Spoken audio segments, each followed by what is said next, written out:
Assalamualaikum warahmatullahi wabarakatuh. Kembali lagi bersama saya Irfa Razak, calon guru penggerak angkatan 10 SMA Negeri 1 Mangunjaya Kabupaten Pangandaran.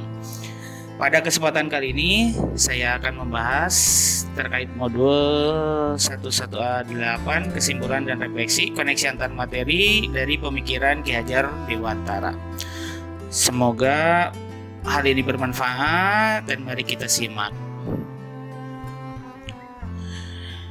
Yang pertama dari pemikiran Ki Hajar Dewantara ini yaitu terkait dengan pendidikan dan pengajaran. Pada awalnya saya mengira antara pendidikan dan pengajaran ini sesuatu hal yang sama, namun ternyata ini sesuatu hal yang berbeda. Nah, kalau pendidikan itu menuntut segala kodrat yang ada pada anak-anak agar mereka dapat mencapai keselamatan dan kebahagiaan yang setinggi-tingginya, baik secara manusia maupun sebagai anggota masyarakat. Sedangkan pengajaran merupakan bagian dari pendidikan yang cara memberi ilmu atau berfaedah buat hidup anak-anak, baik secara lahir maupun secara batin.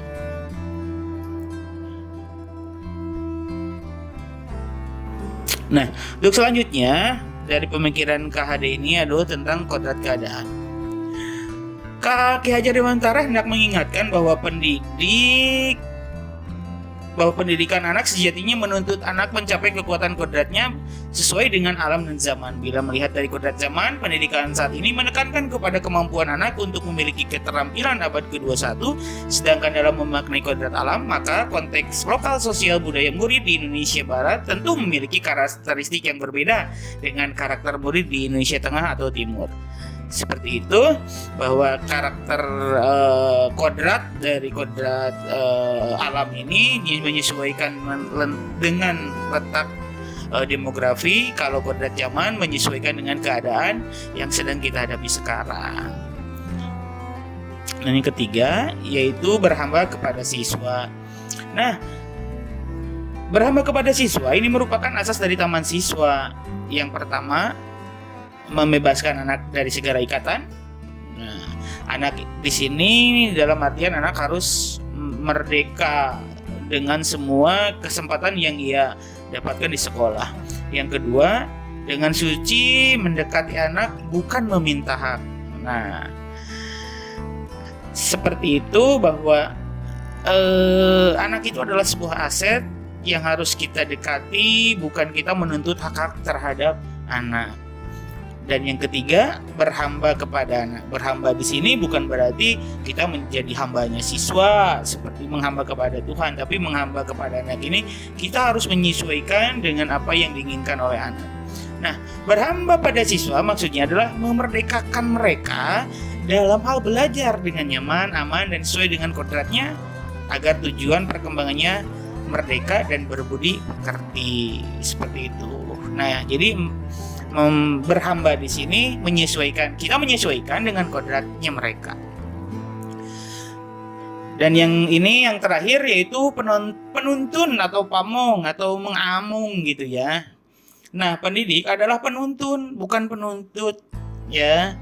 Kita itu harus menuntun siswa menyesuaikan dengan kemampuan siswa, sesuai dengan kompetensi yang dia miliki. Bukan kita menuntut kompetensi siswa harus bisa seperti apa, seperti itu. Nah, karena di sini pendidik merupakan pamong, bukan hanya sumber satu-satunya belajar siswa. Jadi fungsi pendidik di sini adalah untuk membimbing, ya, membersamai siswa dalam kegiatan pembelajaran seperti itu. Oke, selanjutnya saya akan membahas terkait dengan sebelum dan sesudah melihat hal ini. Sebelumnya saya menganggap bahwa pembelajaran hanya didasarkan pada siswa yang penting aktif saja. Nah, seperti itu. Jadi yang penting siswa aktif, kita merasa bahwa kita mengajar itu telah selesai gitu. Yang kedua, aturan dibuat oleh guru agar pembelajaran efektif dan interaktif. Nah, ini pertama kali mengajar dari dulu saya selalu membuat aturan dalam pembelajaran itu seperti apa agar anak efektif dan atraktif.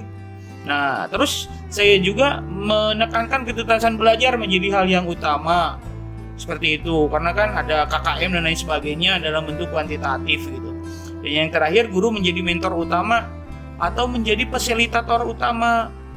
Tapi ternyata setelah saya mempelajari filosofi dari Ki Hajar Dewantara ini, yang ternyata tidak sepenuhnya benar, karena setelah saya mempelajari itu, bahwa pembelajaran didasarkan pada konteks dan konten yang sesuai dengan sosiokultur siswa. Ini kan bertolak belakang dengan yang tadi gitu. Jadi pembelajaran itu harus sesuai dengan konteks-konteksnya. Di konteks apa di sini? Konteks zamannya zaman apa sekarang. Konten yang sesuai dengan sosiokultur. Kita hidup di di sosiokultur yang termana, kodratnya, kodrat alam di kita itu seperti apa.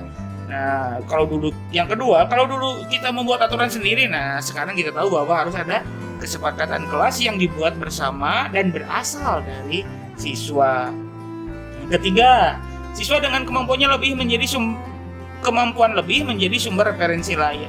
Nah, kita itu bukan sumber belajar utama, karena siswa yang memiliki kompetensi lebih di antara teman-temannya itu bisa menjadi pamong juga buat teman-temannya itu. Jadi bisa membantu teman-temannya yang lain yang masih membutuhkan. Dan yang keempat, kedalaman materi menjadi pokok utama dibanding ketuntasan materi. Jadi kalau cek bahasa Sunda nama kumaha carana budak bisa paham karena materi daripada siswa tuntas di materi ya. Jadi kedalaman materi itu yang paling utama. Seperti itu. Terakhir ini tentang refleksi dan tindak lanjut. Untuk refleksi dan tindak lanjut, saya akan mungkin sedikit mendeskripsikan hal ini dan bisa disimak secara bersama-sama seperti itu. Di awal saya menjadi guru, mungkin saya belum terlalu menjadi atau menggunakan filosofi Ki Hajar Dewantara. Namun ternyata setelah mempelajari modul ini, bahwa kita tahu selama ini apa yang kita laksanakan terhadap siswa itu belum sepenuhnya benar. Nah, ternyata menurut filosofi Ki Hajar Dewantara, kita itu harus mengetahui dulu kodratnya siswa seperti apa, fungsi kita sebagai pendidik dan pengajar itu seperti apa, ya, bagaimana cara kita mengamong kepada siswa, seperti itu. Nah, dengan adanya pembelajaran ini, mungkin ke depan saya akan lebih bagaimana caranya peserta didik bisa mengembangkan potensi dirinya sendiri sesuai dengan zamannya, sesuai dengan kodratnya, sesuai dengan kemampuannya, gitu. Jadi kita di sini guru sebagai pamong bisa mengarahkan mereka untuk ke depan bagaimana mereka bisa hidup, bagaimana mereka bisa merdeka belajar untuk mengejar kehidupannya nanti. Seperti itu. Jadi bukan kita mengajar itu hanya demi ketuntasan materi saja, tetapi bagaimana siswa secara merdeka bisa belajar, bisa mengembangkan kompetensi dirinya sendiri sesuai dengan kodratnya mereka. Nah, kodratnya mereka itu kodrat yang mana? Kodrat alam dan kodrat zamannya. Mereka hidup di alam yang seperti apa, jadi mereka bisa menyesuaikan. Mereka hidup di zaman seperti apa. Kalau sekarang zaman abad 21, mereka bisa belajar dengan sesuai dengan zamannya, dengan perkembangan teknologi yang bisa dikatakan sekarang sudah 4.0 dan lain sebagainya, seperti itu. Jadi dalam kegiatan pembelajaran yang berfokus kepada murid itu, kita sepenuhnya hanya sebagai pamong yang bisa membimbing, mengarahkan siswa untuk belajar lebih baik. Terima kasih. Assalamualaikum warahmatullahi wabarakatuh.